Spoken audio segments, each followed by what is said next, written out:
Bharat Lajna multi state housing cooperative society limited. തദ്ദേശ തെരഞ്ഞെടുപ്പിൽ വോട്ടിംഗിനായുള്ള നടപടികൾക്ക് തുടക്കമായി. പോളിംഗ് സാമഗ്രികളുടെ വിതരണം രാവിലെ ആരംഭിച്ചു.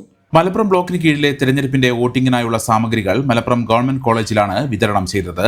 15 ബ്ലോക്ക് പഞ്ചായത്ത്, ജില്ലാ പഞ്ചായത്ത്, 12 മുനിസിപ്പാലിറ്റികൾ എന്നിവയുൾപ്പെടെ ജില്ലയിലെ 122 തദ്ദേശ സ്ഥാപനങ്ങളിലെ മാറ്റിവെച്ചതുൾപ്പെടെ 2789 വാർഡുകളിലേക്കാണ് തിരഞ്ഞെടുപ്പ് നടക്കുന്നത്. 8381 സ്ഥാനാർത്ഥികളാണ് മത്സരരംഗത്തുള്ളത്. തെരഞ്ഞെടുപ്പിനായി 4343 പോളിംഗ് സ്റ്റേഷനുകളാണ് ജില്ലയിൽ സജ്ജമാക്കിയിട്ടുള്ളത്. ഗ്രാമപഞ്ചായത്ത് തലത്തിൽ 3777 മുനിസിപ്പാലിറ്റിയിൽ 566 ബൂത്തുകളുണ്ട്.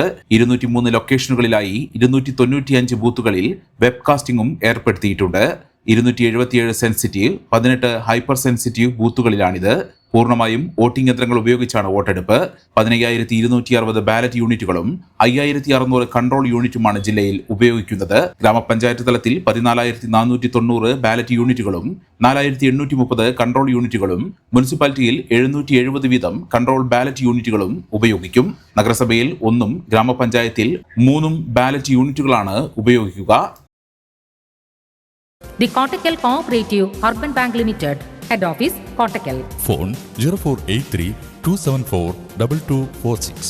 മെമ്പർമാരുടെ നിക്ഷേപങ്ങൾക്ക് ഉയർന്ന ലാഭവിഹിതം നൽകുന്ന കേന്ദ്ര സർക്കാർ സഹകരണ സ്ഥാപനം Bharat Lajna multi state housing cooperative society limited, Parappur road, Kottakkal. Phone 9946 999976.